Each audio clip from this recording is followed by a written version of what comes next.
If 6 months old na yung baby mo at kumakain na siya ng solid foods, pwede na siyang uminom ng tubig. So, ito yung nabili namin sa Dr. Isla no water drinking cup set. Ganito yung lock niya. Tapos, up to 240 ml na tubig ang kasya dyan. Perfect to sa mga babies na nag-aaral palang mag-straw kasi mukha talaga siyang chupon. So, kahit ibalentong mo yan, hindi tatapon yung tubig.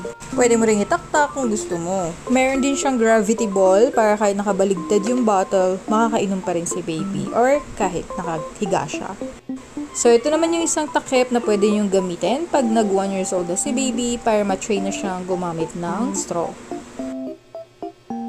Check out na po and follow for more Bodol tips! Try natin paggamit kay baby.